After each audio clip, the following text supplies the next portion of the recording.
Good afternoon and welcome to the Value Economics Show. Happy Monday. 249 years ago, this past Friday, the founding fathers of our country formally declared independence from Great Britain. Gathering in Philadelphia, Pennsylvania, then the de facto capital of the 13 colonies, the best and brightest of the upstart then nation-state gathered on July 2nd, 1776, to pass what was then known as the Lee Resolution, which declared that those 13 colonies were no longer so. They were now, quote-unquote, free and independent states. British colonialism, never facing a challenge or uprising until then, was caught off guard by the brash nature of their former subjects in their latest land of conquest. What had once been thought to be a small conflict that had broken out the year before had now erupted into a full-scale war, the likes of which no one had ever seen coming, and which caught the British completely by surprise. They had never encountered this level of resistance beforehand. They thought that they would quash it immediately and move forward accordingly. But they didn't. We all read the textbooks in history class and know, at least to a degree, what we've been celebrating every year since. That conflict became the defining moment in the birth of our country, which we now call the American Revolutionary War. Lasting for 6 years and for 5 more years after we formally declared independence, the greatest underdog story in history unfolded before our eyes. The vastly outgunned and undermanned Americans won. Now, nearly 250 years later, we are reaping the fruits of that victory by living in the greatest society our world has ever known. The Revolutionary War, like all wars, was not simply a clash of armies and bayonets and bullets and swords. The Revolutionary War, like all wars, was a clash of value systems. Wars, as the old saying goes, are all that remains when diplomacy fails. It is the most awful things that humans can do to one another. Humans, all worthy of life due to us being made in the image of God, are not meant to kill one another. It is, as Horace Slughorn once said, an offense against nature, spitting in the face of God's design by taking his best creation, the only thing he called quote-unquote very good, and defacing it. But this begs a question. What were those values that so divided America and Britain? And why were they so irreconcilable that we had to resort to killing one another by the thousands to resolve their respective differences? To truly see the reason for conflict, and particularly war, the roots of these causes must be dug up and examined deeply so that we can instead use words instead of violence to solve issues, particularly in times where war is more dangerous than ever beforehand. The primary value divide between America and Britain at the time of the American Revolution was around sovereignty. Who gets to decide what happens in a society, and why? In the British Empire, a top-down authoritarian monarchy with a kangaroo sideshow parliament was the sovereign party. If it was outside the will of the crown, it did not happen. Their sovereignty was a Truman Show, a fake and shallow gesture of goodwill to make people believe that they had a say in the affairs of their own country when they really did not. In America, the individual citizen, no matter where they came from, what they did, what social class they resided in, or what they looked like, was the sovereign party. The people who made the major decisions in our country, our ruling class, were only in their positions because their voters, the people they were responsible for representing, put them there. In a healthy society, which we had up until relatively recently, our ruling class understood this, which is why they did all they could to please their voters and make their voices heard. In an unhealthy society, a ruling class devolves into decadence and tyranny, ignoring their voters by doing whatever keeps them in power. Given this, it's no wonder why America has worked for better than any other country for the time it has existed. Because when functioning properly, the American system of government set up by the founders is the most effective and efficient ever devised. It makes a country immune to decadence. Excellence and merit are rewarded. If you do a good job, you're paid handsomely for it and elevated for it. If you do a bad one, you're punished. There is a perfect balance of grace and truth built into our system of government, one that is evident no matter which part of it you choose to examine. There are many utterly fascinating things about this time in history. There will never be enough books, enough documentaries to discuss just how wild this time in the world was, particularly in America. Yet what most people don't comprehend is, as the 18th century morphed into the 19th century, something else was going on that was equally revolutionary to the events of the one taking first place in America, one that would highlight just how wise the founding fathers were, and how foolish we have been to stray from their path. 12 years after the signing of the Declaration of Independence, and just as America's finalized government through the United States Constitution was settling in, insurgents stormed the Bastille in Paris, France. Seen as a symbol of aristocratic authoritarianism similar to that of their neighbors in Britain, French revolutionaries overthrew the massive prison, freeing the measly 7 prisoners that were inside of it. After 4 hours of fighting, 94 lay dead, kicking off what would later be known as the French Revolution. The French, taking a cue from the Americans, whom they had helped to finance and train during their own revolution, wanted to take a stab at remaking the French system of government themselves. Throughout the past few decades, the French monarchy, mostly defined by the belligerent and ridiculous King Louis XVI, had thrown the French populace into poverty and squalor. The class divide, the defining element of all European societies up until this day, had never run deeper before. The growing resentment towards the French ruling class, along with the revolutionary philosophers such as Rousseau, who were rising to greater prominence, fostered an idea upon the French. Get rid of those in power, and you'll be free. Everything in society, they believed, was a result of power and its abuse upon the citizenry. It's their fault and the structures that enable them. If you just remove them from power, you and your benevolence, your inherent virtue, can replace them and create something better. A utopia, something that could have always been, but something that the current class of elites could have never stomached. 2 things should be noted here. First, this is an unbelievably dangerous and radical philosophy to embody in any sense. Power in and of itself is not a bad thing. It is simply a structure, something you should get from competence, hard work, intelligence, and merit. When you declare war on quote-unquote power, you, in an honest system, declare war on all of those other things by extension. And since all good things in a society come from things like competence, hard work, intelligence, and merit, your society will begin to decay. Second, the Founding Fathers never were foolish enough to make this claim. Even though the founders had radical differences between their methods and those of the British monarchy, they never targeted power in and of itself. Instead, they smartly looked at the location of power and transferred it to its rightful place, to the people, not held inside of our political ruling class. Thus, even though both were quote-unquote revolutions, the composition of the 2 of them could not be more opposed to one another. The American Revolution was defined by faith, reason, and virtue. The French Revolution was defined by bitterness, envy, and resentment. When you look at how something has rotted itself to the core, look no further from the seeds that were sown before the rot started to set in. You will find all the answers you need there, and then some. All of this set the stage for what I believe to be the greatest contrast in modern world history: the wild success of the American Revolution and the horrifying failure of the French Revolution. After the American Revolution was completed, the citizens of America were empowered, our economy flourished, and the population of the country were able to dictate the values the country held on to as it went forward. After the French Revolution, tens of thousands lay dead, the country's culture was shredded, and the only person who had a prayer of fixing the issue was a man by the name of Napoleon Bonaparte, who would later become the most impactful dictator of the 1800s. When you examine these 2 epic epochs side by side, you can't help but ask, how could this have possibly happened? How could the contrast be so vast, the impacts of these 2 movements so different? The American Revolution worked. The French Revolution, to put it mildly, didn't. Why was this so?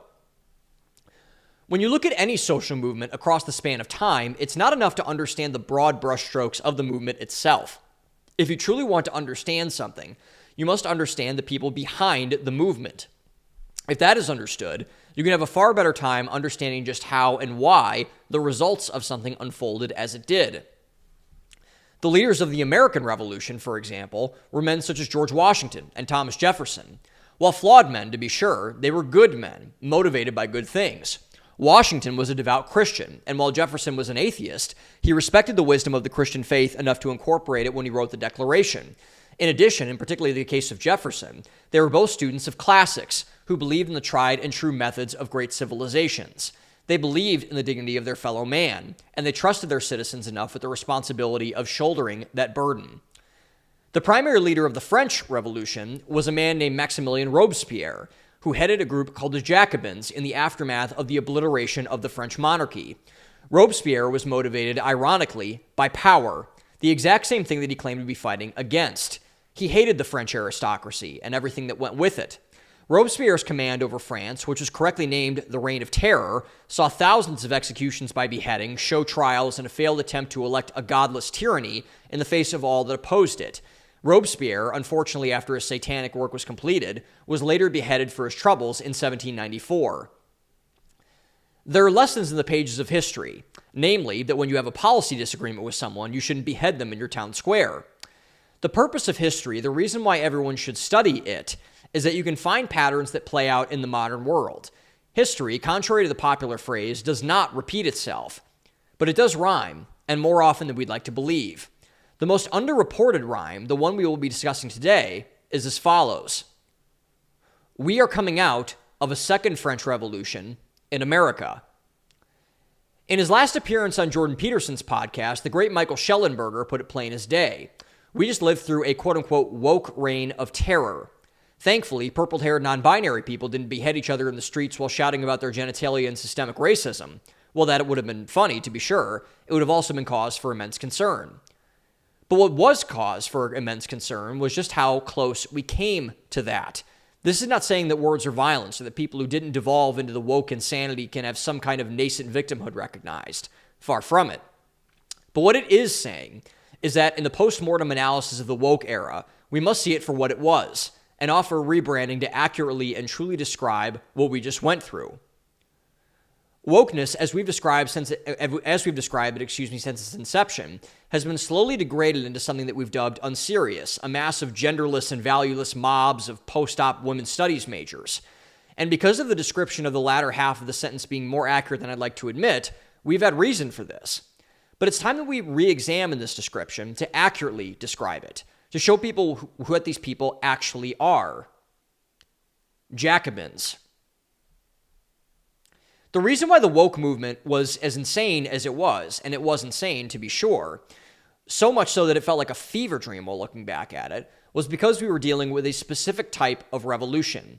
We were not dealing with American revolutionaries.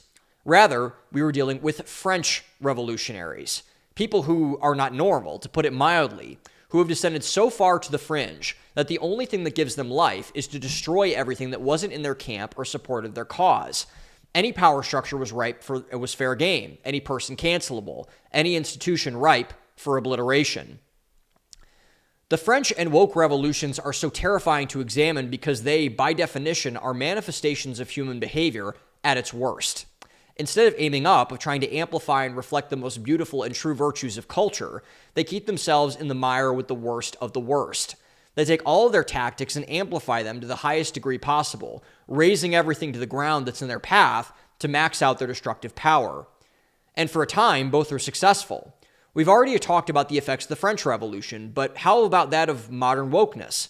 They've completely gutted our best universities and tanked the brands of some of America's most successful companies.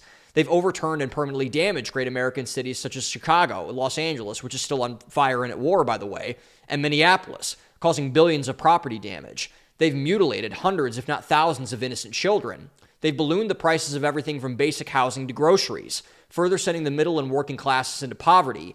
They openly declared a race war across every standard from college admissions to promotion criteria in our big four consulting firms. The amount of harm they caused was incalculable. It will take a very long time to fully recover. But yet we are on the road to recovery. And given all that we've endured in this process, it's equally necessary to ask the same question as before. Why? How in the world, where most societies would have crumbled, is America not only still standing after such a sustained assault over every institution in our country for more than half a century, but impossibly on the road to hopefully thriving? Most other nations would have fallen. Others, such as Britain and Germany, once great nations and world powers, have fallen. But we haven't. Why? There is an old saying that states that you can only fight fire with fire. In some cases, and usually the most intense ones, this is correct. For example, when President Lincoln wanted to break the Confederate South, he sent General William Tecumseh Sherman on his march to the sea, telling him to obliterate anything that tried to stop him. When our intelligence told us that Imperial Japanese was never going to surrender, we dropped 2 nuclear bombs on them. When Herod attempted to slaughter all newborn babies in Israel, Jesus and the Christian Revolution came and obliterated everything he stood for and ruled over. The French Revolution, our biggest corollary to the woke revolution, proves this out as well. In the aftermath of the French Revolution, when hardly anything was left standing, Napoleon Bonaparte, a strong man, picked the French up with brute force, remade it in his image, and resurrected it to become a world power once more. Sometimes, only brute opposition force can get the job done. And when dealing with Jacobins, it's the only language they understand. It is my contention that this exact same thing is happening now inside of our country. less than a year before its 250th birthday. I believe we are on the verge of not only a second American Revolution, but on a refounding moment. This is not to say that Donald Trump is George Washington, or that J.D. Vance is John Adams, although there are some comparisons to both. Rather, this is about something far deeper than politics. Politics are the icing on the cake of culture, but they are not the culture itself.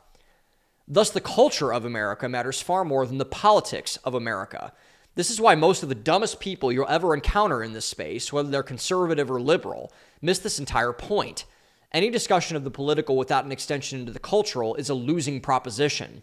This is why cable news and talk radio shows make things worse, not better. They talk only about the surface level, never daring to reach any deeper than what is easily grasped by most people. This is both where America's been going wrong and why America, in my opinion, is finally starting to turn back to the right side. The founders knew about the importance of culture. It's why most of them had side gigs as inventors, philosophers, poets, and writers. It's why they studied history, religion, and philosophy. It's why they valued things like going to church, getting to know their neighbors, and investing in their local community to build out a social fabric. It is these things that create a culture. The only purpose of politics is to serve that culture, to enable its flourishing. Anything outside of that, and it's naturally outside of its own positioning and out of its own depth. What is happening right now is exactly the same. The culture of America, of what America means, is being rediscovered. Particularly in the aftermath of the November election, people are starting to realize that politics cannot solve problems. Rather, it is cultural institutions, the fabric of American life, that allows us to create institutions that can stand the test of time. Culture is hard to build and even harder to foster, which is why so many people ignore it. But we can't do so any longer. We are entering into a refounding of American life, one that, God willing, will be led by value-driven people. However, as we enter into it, we must remember that this second founding could not have been possible without the first founding. The same through line that existed for them exists for us as well. Values, and the time that has weathered them to provide that value into the future. If we're to make the second American Revolution like the first American Revolution, and not like the French, we need to remember that, at our peril.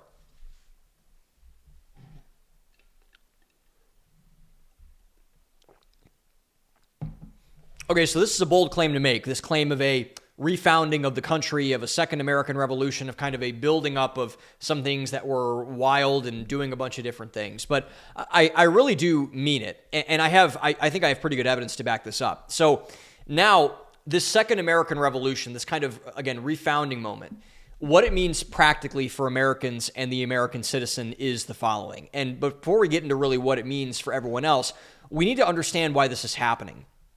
And I believe that on the eve of our 250th birthday as a country, it's happening for two reasons. The first one is that the woke revolution failed. So as we saw with the French Revolution, the opening monologue, nature abhors a vacuum, power abhors a vacuum. Someone will fill that, and that's why we need to be careful when we're wanting to topple some foreign government or say that this person's a terrible person. We need to remove them at all costs, because most likely, like the French, what will happen will be far worse in some ways. And Napoleon obviously stopped people from getting beheaded, but he was an awful person in his own right as well. And what we are seeing now is that there is this gap in terms of what does American culture look like? What does America mean right now? Because for the past 15 years, through this derangement that we've all lived through, it's really kind of just been a rapacious stampede of a lot of different things that have just trampled everything else underneath it, which was the woke revolution. But as we've seen, that movement has fallen out of the sky. And it's not going to go away. It will always be here, because you let this genie of Marxism, whatever you want to call it, out of the bottle. It's not going to just go away by itself. We need to actively keep it away. But it is in massive retreat now, and we are winning back a lot of ground in that fight, which is good. And why I think we're winning that ground is what I want to focus on, because that's what this second American Revolution is going to be built upon. So what it's going to be built upon is people that are demanding something different. Because wokeness was rejected, not just because of the election, but people were just so sick of the racism, of the sexism, of the kid stuff, of everything that was going on. And so they said, you know what, we don't want. By the way, It was more multi-ethnic than ever before in terms of Hispanic folks are saying this, Asian folks are saying this, black folks are saying this, white folks are saying this, religious Americans are saying this. Everybody was kind of saying, like, I'm just kind of done with the insanity, which is why I wanted to say value-driven people. And what are they demanding to? Because the woke revolution was defined by a lot of things, but wokeness, in a sense, if you had to boil it down to really one thing, it was just a complete redefinition and misalignment of everything inside of our society, which obviously led to a lot of the problems. So in the inverse of that, because of all the chaos that resulted from the woke movement, people are demanding a return to order, a return to structure, a return to a value-driven lifestyle. And all of these are exactly what we were finding in the first American Revolution. We wanted some kind of governing document, which were the Declaration of Independence, obviously, and then the United States Constitution. They demanded a structure, which was more of the Constitution than the Declaration of Independence. It's kind of like, here are the three branches of government, here is how the presidency works, et cetera, et cetera. And we'll talk about this a little bit later, but America was really founded on a set of shared values. And I think people really don't realize how revolutionary that concept is. Because when you look at Europe, when you look at Africa, when you look at Australia, when you look at Asia, primarily, and there are some dispersions in this, but most countries are not founded on shared values. Most countries are founded on a location, an ethnic group, a geography, and maybe there's a religion that comes out of there. There were a lot of religions that came out of those things, but that's more of a cultural mandate in a way. And really Christianity, and now in certain cases Islam and Catholicism and a bunch of different places are changing this. But when you look at kind of the tribal affiliation of everything in terms of the way that fabrics of even the Native Americans back before the Pilgrims got here, people did not really bond together over shared values. They kind of just said, hey, this person's my neighbor, this person's near me, and I am going to go just be with this person because I'm in proximity of this person. And we look the same, and we talk the same, and we know the same things, and so then a culture was built off of that. But what makes America so interesting is that this is a totally new place for a lot of people. It was the unexplored, undeveloped world, the new world, as it was called back in the day, that people from all walks of life. And America was colonized by the French. It was colonized by the British. It was colonized by the Spanish. It was colonized by the Native Americans, obviously, or not colonized, it's not the right word, but they were here first. And so we had a real kind of interesting mesh of different cultural ideas that came here. And obviously, Britain became the most prominent in many ways. And the Spanish went south, the French went north, and obviously the Native Americans and the British and later Americans had a lot of fights back and forth about land and what we should do about this. And that was a lot of good things, a lot of bad things came out of that, obviously. But in terms of a totally new place and building a society from the ground up, not on I was here first, not on I look like you, not on I talk like you, not on I think like you, but we are going to develop a system from scratch, an operating manual, a user guide of how a country works. And like, that's a crazy thing to see. Like, I mean, that's a wild, anyone who started a company knows this. When you've built something from the ground up and, nonetheless a nation where you have to have an economy built inside of it with multiple prongs, and you need to have, a system of law and order, you have to have a system of courts and all those type of things. This is a radical idea, which is what makes the bravery and the intelligence of the founders so extraordinary, because everything that was, about the American founding, it's just these men that were so pivotal in how this government was formed and how it still operates. Like, we really haven't changed all that much. I mean, we've had amendments to the Constitution, obviously, like, we want women to vote, and we want black people and minorities to vote, and we want people to obviously have, the Bill of Rights obviously is an incredibly important thing, and we want those rights protected for all people, for all Americans. And it's just something that is really, it's just, you look back at it, and I talk to my dad about this all the time. It's like, man, are we lucky that the founders were as smart as they were. They were really smart people. And again, not perfect people, but they were good people, and they were intelligent people, and they were smart people. And on the point of the founders as well, I think another factor, one that is underrated in terms of both the first American Revolution, the one that we celebrate every year on the 4th of July, and now I believe this kind of refounding the second American revolutionary movement that we're experiencing now, is that it's almost a carbon copy of the American Revolution, the original American Revolution, in a sense that it's almost entirely being led by young men. Younger men are leading this American Revolution. They are leading the return back to a value-driven society. You see young men are going back to church in droves. They are flocking to traditional values in droves. They want to start families. They want to buy homes. They want to work. They want to get a job. They want to be involved in the things of a traditional social fabric and a culture. They want to, again, be a part of something and be a part of a kind of communitarian way of living that really defined America for a very long time. And this is what, Alexis de Tocqueville wrote a great book about this called Democracy in America. I wrote about it a lot in Spectrum of Lies, which is behind me now and out on all platforms that you can buy books. But de Tocqueville's observation of America was like, wow, they're really individualistic and they're really community-oriented. And that's what makes America great. And that's what the founders realized as well. And that's why de Tocqueville was saying, okay, I think there's legs to this thing.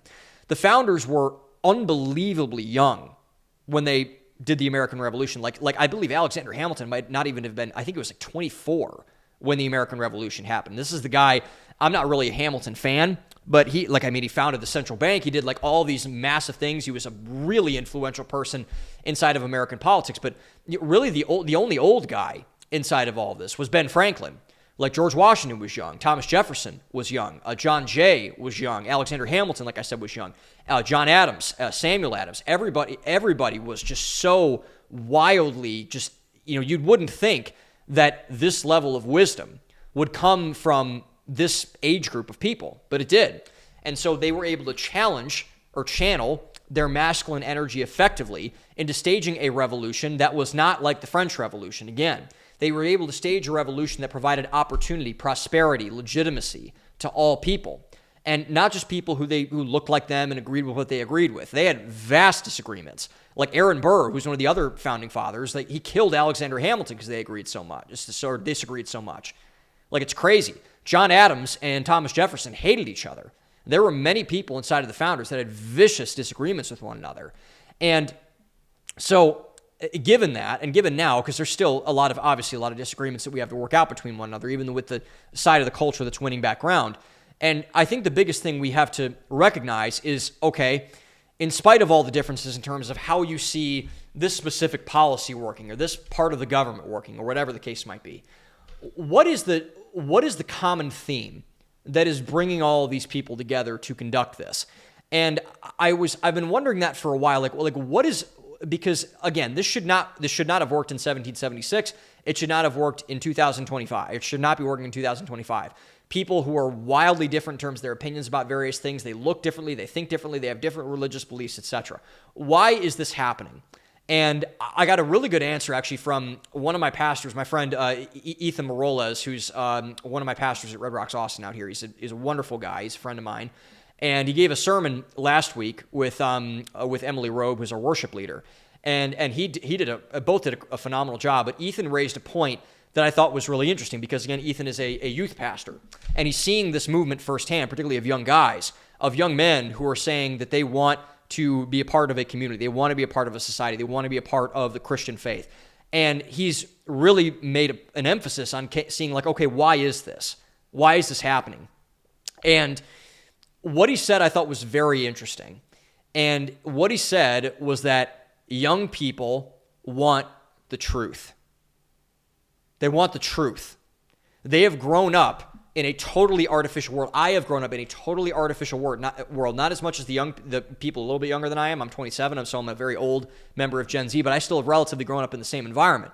So we know that all of this in our society is kind of fake. It's kind of not real. And we are now seeing a slow but sure rejection of this kind of, Carl Truman calls it plastic people in liquid worlds. We are seeing this fake world dissolve in front of our eyes. We're rejecting that. And we're saying, we're done. We're not going to do the whole, like, you can just pick whatever gender you are. We're not going to do like every walk of life is the same and every value system matters. Like, we're not going to do that anymore. And you're seeing young people flock back to tradition, flock back to values in ways, even with young women who are skewing more left and going more non-traditional. You have a good amount of women who are really leaning hard into this. So it's both young men and young women I see that are doing this. And maybe it's because of my environment, but I just see it broadly as well. And I can't overstate how big of a massive win this is for America and for our culture. Because if this is true, if truth is going to be the common denominator of this and the next generation, we are on the path to winning.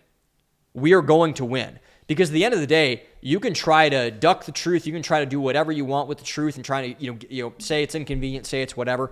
But at the end of the day, the truth will come out about everything, about your personal life, about the country, about culture, about the world.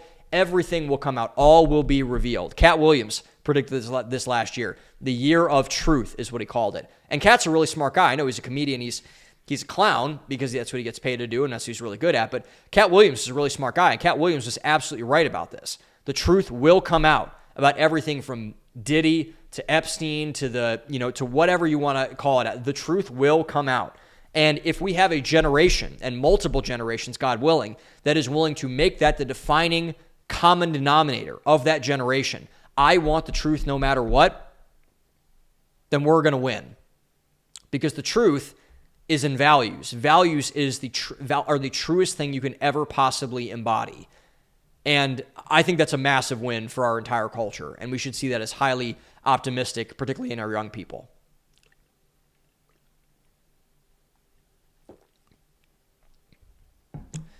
And so we want the truth. That's what this generation wants. That's what's kind of leading this second American Revolution. And so to get the truth inside of everything that you want to get to, we need to understand what the lies are. It's not enough to have the truth. You need to know what the lies are. You need to be able to dispense with either of these two things and kind of just go after it on face value. So what are some of the common lies that the Second American Revolution is dispensing with? One, since we're going to be focusing on America in this episode, one that I believed for a very long time, that I have been proven wrong upon, and I've had a lot of people help me understand why this is so. One of the common lies that I believe to be true, that's not true, is the phrase, America is an idea. Quote unquote, America is an idea. Now, I just said a couple minutes ago that America was founded on a set of ideas and a set of values. And that's true. But this is exactly what the people who have tried to destroy our culture have clung on to. It's one of the things that they have clung on to, and here's why. It is true that America is founded on a set of values, but it is not true that America by itself is an idea. So what does that mean? Even though America has a value system, the American way, the American dream, whatever you want to call it, America is a place. It's a physical country. It has cities and towns and mountains and rivers and oceans, and everything is with it. America is a place. And we have gotten away from saying that not only is America founded on a set of ideas, but it is not an idea. America is not a construct. America is a physical place. It is a country. This is why borders matter, by the way, which is why the invasion that we have seen inside of our country's borders for the last, decades now, but especially over the last 5 years, up until the new administration stopped it largely. This is why it was so destructive, by the way, if I'm going to tackle this hornet's nest, to topple some of our monuments and deface some of our monuments and take down statues. Because a culture cannot exist without guardrails. When you violate a value of a culture, if there is no punishment for violation of that value, then you don't have a culture. You just have a malleable kind of constructed, meshed in version of, whatever the case might be. And so the reason why borders matter, the reason why monuments standing up matter is because those things are elements of our culture. If anybody can be a citizen of America, if anybody can apply for disability benefits, for example, or vote in elections, or or pay taxes, a lot of illegal immigrants do not pay taxes. Most of them don't. But if you want to participate in our democracy, you need to be a citizen of the country. If you are a member of the citizenry of France, you cannot come over here and vote in our elections. You just can't do that. Why? Because America is not, quote unquote, an idea. They cannot just imagine and take on the identity of an American. You need to be an American. This is why saying that, people, throwing things at statues of Robert E. Lee and Frederick Douglass and Abraham Lincoln and all these other people that were, especially Confederate generals. Even though, were these men on the wrong side of the conflict? Yes. But in actuality, when you look at someone like Robert E. Lee, when you look at somebody like Stonewall Jackson, they were fighting for Virginia. By the way, especially in the case of Robert E. Lee, Abraham Lincoln wanted Robert E. Lee as his general. But Robert E. Lee, the only reason why he joined the Confederacy is because he was loyal to the state of Virginia, where he was from. Virginia was a slave state, obviously. They went toward that direction. And now people have decided that Robert E. Lee is this kind of monster and he needs to be destroyed because he fought for the Confederacy. And so why this, which is obviously ridiculous, and why this is turned into, or what this is turned into, I should say, is a version of a social construct. So what the crazy people have done, what the leftists have done, and what the Jacobins have done, and this is particularly the case of the Jacobin left, is they have turned this America is an idea lie into a version of a social construct.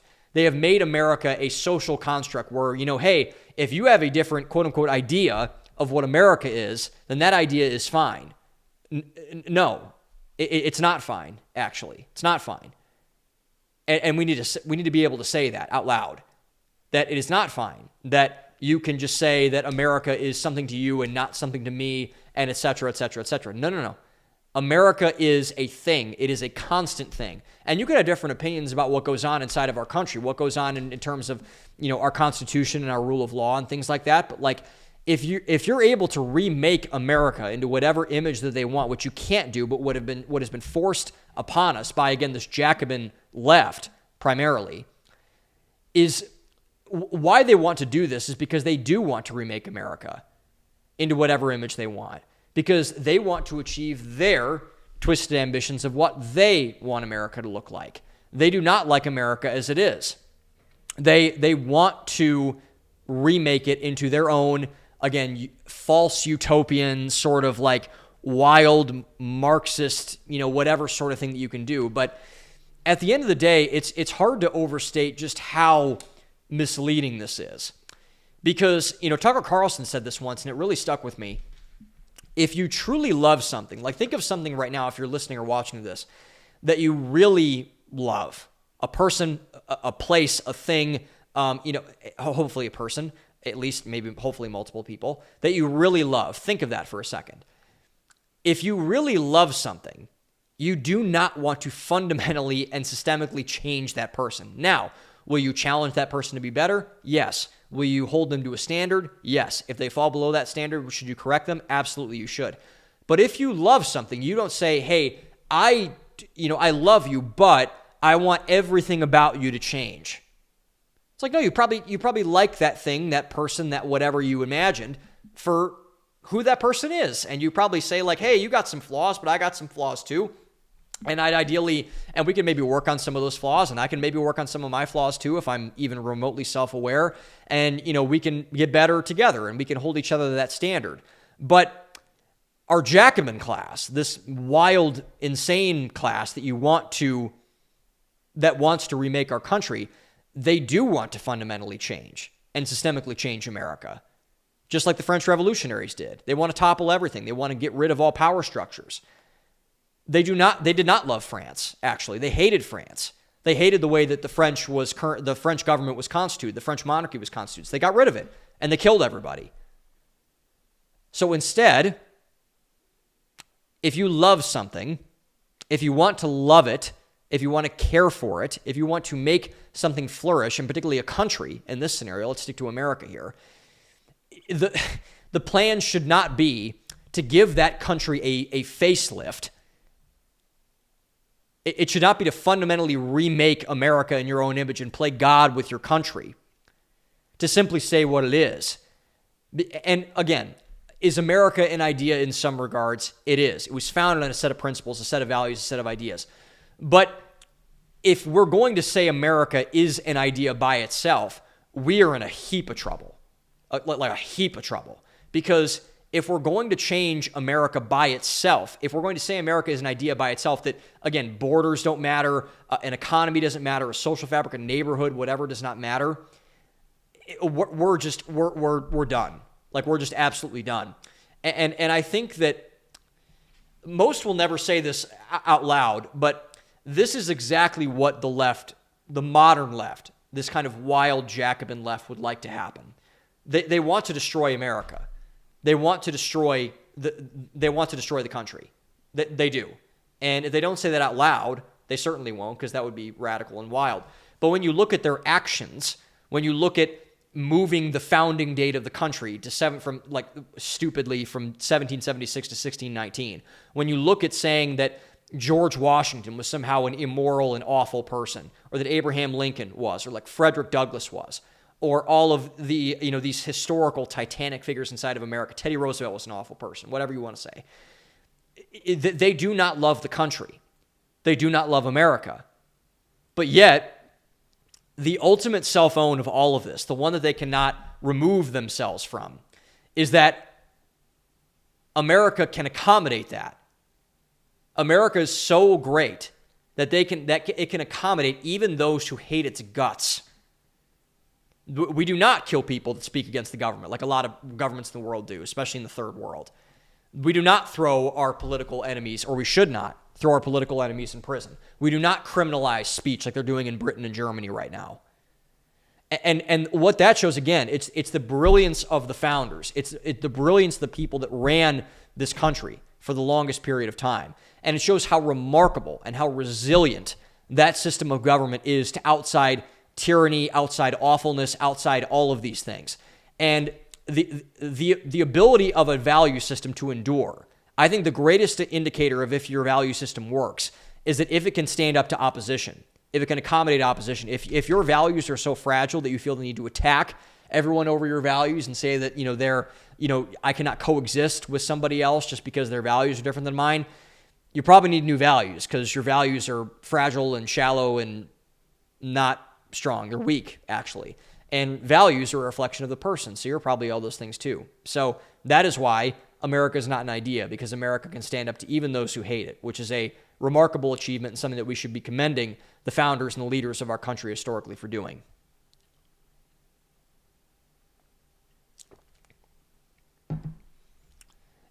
So America is great because it can accommodate the worst types of people. It can accommodate the worst types of people, and it can say even you can have success in this country. And by the way, we shouldn't elevate the mediocre. That's why I wrote a whole book about this. But it's a testament that even if, this is why the American dream, quote unquote, exists. We'll talk about that in a second. But the American dream was not for the people that started a company and made billions of dollars. It wasn't for the politician who jobbed hop from space to space. It was for the everyday American, the average American, to have the things that they can have. So they can have a house, they can get married, they can have children, they can raise them in a safe neighborhood, etc. They can have the basic things that humans need for flourishing. But we also have places where people cannot do that. And I want to talk about my favorite person in America for a second, my new favorite individual that is, I think, the epitome of all of this wild discussion we've been having, which is Jasmine Crockett. Because Jasmine Crockett, in many ways, is the greatest current American living today. Jasmine Crockett is the epitome, in many ways, is the furthest extent of how great America is as a culture. Jasmine Crockett, for those who don't know, she is a representative from my new adopted home state of Texas, and she is my favorite person that I may have ever seen inside of politics. I thought it probably would have been somebody like AOC for a while. She's ridiculous and weird and all those different types of things, but as soon as I saw Jasmine Crockett, I fell in love. She was talking smack back and forth with Marjorie Taylor Greene. She insulted her and called her all these hood insults in Congress. And I said, this is it. This is the woman that is the shining beacon on a hill of someone who has stooped so low, who has debased herself so badly, and yet can still be viewed by millions of people as a trailblazer, as a competent person, as someone who is the future of what they want this society to look like. She is my favorite person in politics right now. I love Trump. She is better than Trump, in my opinion. She's better than J.D. Vance. She's better than all these people, Tulsi Gabbard, who I really, really love. And she is my favorite person. I hope she'll be around forever. I hope she's one of these forever politicians, how Nancy Pelosi is still going to inject plastic in her face, and Mitch McConnell is going to spark his neurons every morning with some kind of brainstem like they do in Clockwork Orange, and they peel his eyeballs open, they show him all these things. I hope she is around until this woman is in her hundreds. I hope she is around forever. And the reason why is because I do believe in a very serious or not so serious context, depending on how you take this, that she is one of the greatest testaments to the greatness of this country. She is truly one of the gems that America has produced in the last several decades, in my estimation, since I've been alive, for sure. And the first is that she proves, in a way, and I think in a very evident way, that DEI was a failure, that wokeness was a failure. Because Jasmine Crockett has failed so spectacularly in everything, and I mean everything, that even in her seat right now, she's kind of just throwing stuff out there and nothing's landing, and she keeps getting more ridiculous and absurd and something like that. And I love it, and I'm here for it. I like all of her ex posts, everything like that. She has failed at everything. She has failed up so spectacularly just because of her race and just because of her gender. She is a black woman. She is prominent about that. She wants that marketed. She wants that to be her identity. Her ideas are awful. Everything that she has done has backfired on her politically in a hilarious way, by the way, so funny. But yet, she still gets opportunity. She gets opportunity after. She is going to make millions of dollars. If she ever leaves politics, I hope she doesn't. I hope she becomes president of the United States, honestly, because that would be so funny. But she will get opportunity after opportunity for the rest of her life, specifically because she is so absurd, because she is so dumb, because she is so stupid, specifically because she has done so many things that are so unmeritocratic, that are so lazy, that are so intellectually hollow, that they have nothing to do with merit. She is so fraudulent in this way that she is so removed from the construct of reality that she is going to fail up and up and up. Like, she might become a Supreme Court justice for all that I know, because the bars for that are getting lower and lower, as we know. Secondly, she is a complete and utter fraud. She's a fraud. She is a part of, quote unquote, she says she's a part of, quote unquote, this, and this is so funny. When I found this out, I knew I was in love immediately before this, but when I found this out, I was like, oh my gosh, she's awesome. Like, she's great. So Jasmine Crockett, for those who have never seen her TikTok or have seen how she talks, I remember I texted my mom something the other day about Jasmine Crockett, about some kind of hood slang thing about we ain't Trump ain't seen no Gaza before or something like that, or like whatever. And so she's supposedly a part of the culture, quote unquote, and she is quote unquote black culture, blackness, whatever that means. But when you look at her background, she was educated at private schools. She went to top tier universities, and she's in her mid 40s.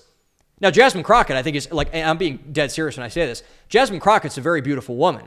She's very pretty, but she's in her mid 40s. That proves she's aging well, which is great. But she's in her mid 40s. She was educated at the best schools, the best universities, and Jasmine Crockett has never lived in a hood in her entire life, and especially not in her political career. So she is a construct. She is a construction and a projection of the Jacobin left. And the best part of this, she makes no attempt to hide it at all. None, whatsoever. No attempts to hide this at all. She is the most blatant grifter I may have ever seen. And that word gets overused. I think we're going to do an episode on this soon. She is the most blatant grifter in the political world, in our political class, that I may have ever seen. And that is saying something, because that is a tough slot to slide into. If you, the political grifting in terms of, Richard Burr, for example, who's a Republican. I want to make sure this is, fair on both sides. Like trading stocks in the background, Dan Crenshaw, who I despise, also a Texas politician, unfortunately for me, who is saying, why do you care about me profiting financially off of insider trading? Like, okay, whatever. And I think this last point on Jasmine Crockett is why she is so uniquely American, she has untamed, unbridled ambition. This woman wants it all. She wants to become president of the United States. She wants to become a Supreme Court justice. She wants to have the power. It's the scene in Star Wars where Palpatine is fighting Mace Windu and he's getting the Force lightning redirected back in his face and he's just screaming unlimited power. That is what Jasmine Crockett is.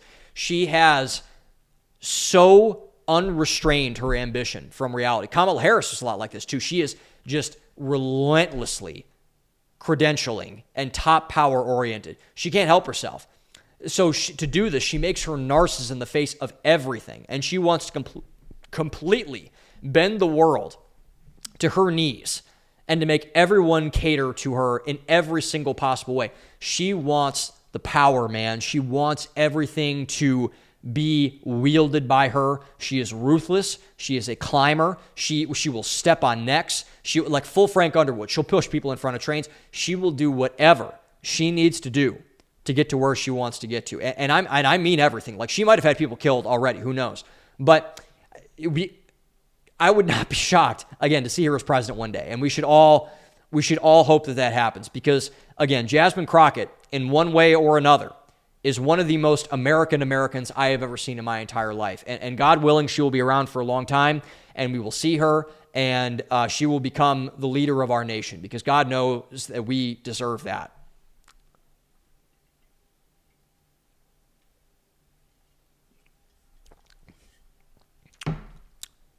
So I hope everyone had a happy 4th of July, by the way. I don't know what I'm going to do on the 4th of July. I'm recording this on July 2nd, so like the actual day that the Lee resolution, the Declaration of Independence, as we now know it, was now drafted.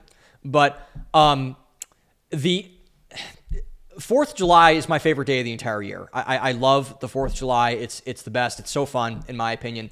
I love our country. I hope that's evident by this point. But I want to talk about now pivoting from the Jasmine Crockett wildness, I want to talk about more of a serious topic now, because there is a lot of talk now, particularly among people my age, about whether the American is dead for actual people who are not named Jasmine Crockett, by the way. Is it still possible to get married and to raise a family and to own a home and live in a safe neighborhood and have a nice job that, gives me a nice wage that grows, however they want to grow? And this is a legitimate question. I feel like a lot of people, especially on the right, unfortunately, they just kind of say, like, get over it or shut up. But it's a very legitimate question. And I'm glad that my generation has raised this, because there are a lot of people who do not think that it is possible anymore, which is a very sad thing. It's a very, despondent thing to see. And I've wondered it myself at times, by the way. I'm like, man, like it's kind of tough out there. And I certainly believe it to be. I should make this clear. I do not think the American dream is dead. I do not. But I've wondered it myself at times, and I certainly believe now, even though I've questioned it multiple times, I believe that the American dream is still alive, and I've been very blessed and very lucky. And I've also worked very hard to achieve my version of the American dream. And I have different things I want for my life and things that I haven't accomplished yet. But I say all the time, it's like when people ask how my life is, it's like my life is pretty damn good.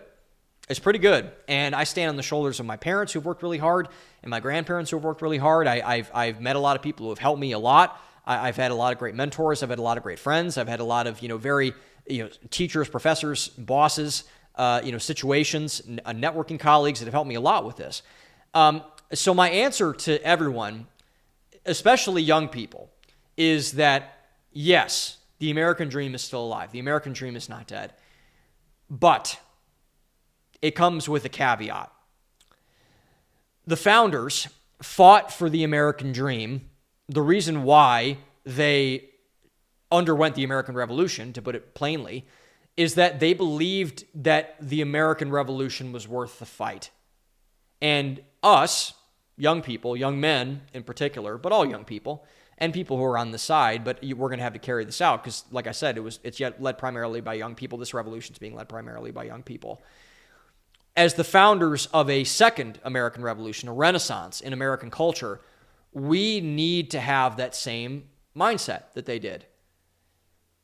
And what I mean by that is the American dream harder to achieve now? I would say yes, in some ways. And there's a caveat to that too, because it's also easier in some ways. But if we really want what we claim the American dream to give people, we need to fight for it. Just like the founders did. Just like the OG Americans did. So is it harder now in some ways? Yes. But if we want it, we need to fight for it. And I think this is important to say as well. The American dream is worth the fight. And it's not worth the fight because, like, you want to, shoot a shotgun out of the back of a truck and drink beer and all that sort of thing, even though I'm not against either of those two things. But what I want to say is that America is worth the fight. The American dream is worth fighting for young people especially, because Americans are worth the fight. And I've been all over the country. I've been all over America. I've met thousands of people. I've met the people at the highest echelons of power. I've met people who don't have any teeth in their mouth because they've made bad decisions about drugs and alcohol. But I love our country. I love America because I love the people in our country.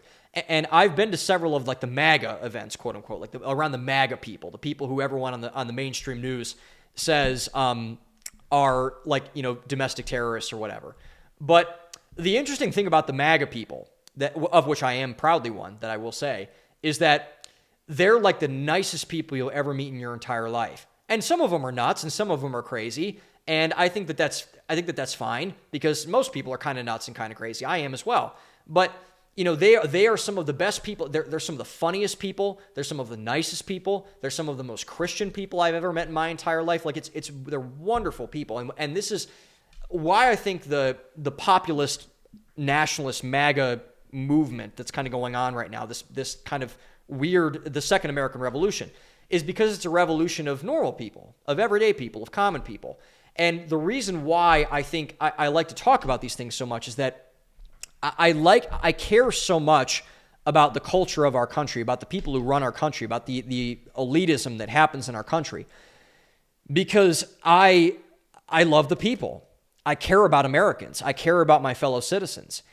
And even though they don't love me all the time, and that's fine, and I think that and you know, people can have their opinions. I mean, I really don't care. But it's about the people that make America great. It's not about a particular monument. It's not about an economic system. It's not about X, Y, and Z. But it's always about the people. It's the people that make America great. It's Americans that make America great. And it's not because the country can fail you. Like, the country has failed me a lot in terms of like, wow, I thought we were better than this. I thought that, you know, this person really had my best interest. They probably don't. And so but the people are always worth it, because people, again, are the only thing that God called very good when he made everything. And I think that matters.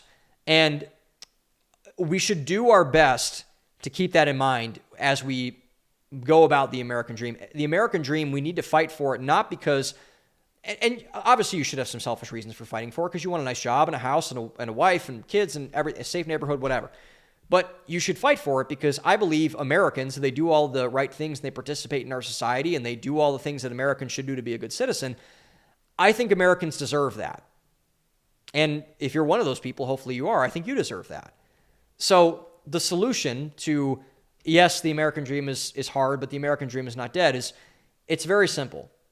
If you want the American dream for yourself, you want it for other people, work really hard, love your citizens, love your neighbor, and do what the founders said. And I think we'll be okay if we do all those things.